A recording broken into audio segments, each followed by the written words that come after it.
Hey, it's Jeff from Home Renovation here, and I am just busy working through my closet that my son framed for me, trying to figure out how to fix this bit of a confusion. There we go. All right, listen, the next question that we're gonna answer today is from Joe, and he got in touch with us during a live show to ask us about cold air returns. Now, if you have a forced air system and you have a basement and you live anywhere north of the 49th parallel and some eastern United States and maybe some of the Midwest, you'll understand what he's talking about. Every once in a while, it's nice when I get a question from someone who's an overachiever. You know, he's thinking in excess. He's that guy that goes the extra mile. And he wanted to know about cold air return in his basement. Did they need 1 or 2 or 10? He didn't have a clue. So he just checked in with us to see what the deal was with that. Now he's a member, so he got to contact us during the live show. Happy to help Joe out. And we'll come back and we'll explain a little bit more about that answer. And I'll show you how I'm gonna fix this too. Cheers. Any tricks to bring a heat duct to the floor in the basement so there isn't some unsightly bulk out? Is it acceptable to have 2 returns in the basement? How large should they be? I would say 1 return for every 1,500 square feet is fine as long as it's a 6-inch pipe. But if you want 2, go ahead. Here's the deal. Think of your basement like a balloon. And if you're gonna blow hot air into that balloon, the easiest way to do that is if the other side of the balloon has a release valve so that the extra air, the stale air in the balloon can blow out while you're blowing in the fresh warm stuff. That's what a cold air return is. It's passive.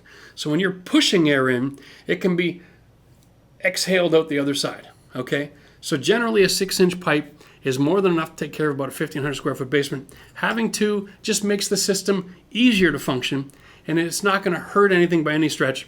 And if you want to bring heat to the floor, sometimes the best way is build a mechanical wall, right, where your furnace area is, or come in underneath the stairs, and you do all the ductwork behind those walls where it's kind of an unfinished space.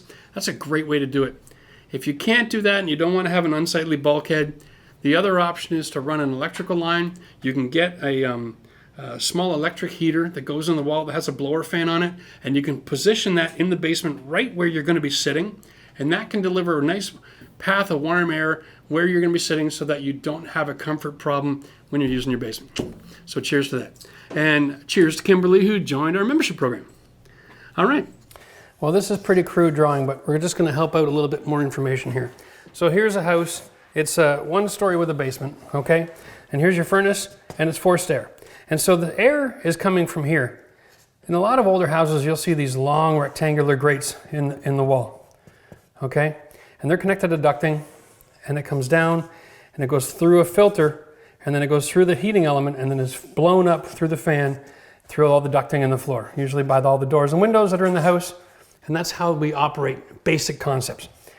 When you're heating a basement, the trick with this is the heat comes out and they put in a heat register in the ceiling, and the heat kind of blows down like this, right?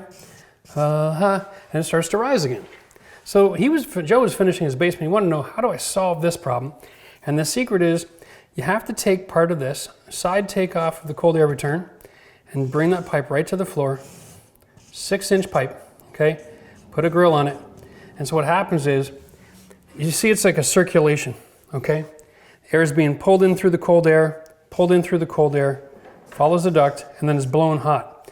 And as soon as you add cold air to the floor, instead of this hot air going down and starting to rise again, it goes down and it starts to be drawn towards that cold air intake. So the heat is being drawn towards it. So now you're pulling air in and you're pushing air out, okay? That creates a system where the air is always moving and it provides heat to the whole basement. If you only have 1 in a basement on a 6-inch pipe, generally you're great for 1,500 square feet. If you have a massive basement, don't be afraid to put a 2nd one in, maybe somewhere off of here, bring it in on another wall down to the other end. Okay, so you can bring the heat and circulate it through the room. That's really the whole system. Now to get back to finishing this kind of thing is really simple. In this situation, this is actually my straight board. So in order for me to pull this one flush, I'm going to screw from the back side. I'm just going to create a bit of a gap here. Okay. Now that my screws caught it, watch this pull nice and flush. And I can control where it finishes off until it is absolutely perfect. And then now I've got the depth set. I drive another one straight through, and that'll keep it from moving. on this side, something similar, only this one we want to drive forward. So I'm going to start back here. I'm going to create a bit of a gap here. Okay. Same thing, or drive it forward until it comes in contact with the metal.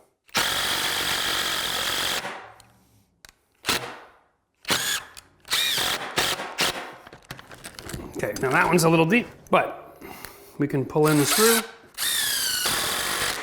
and then back this out.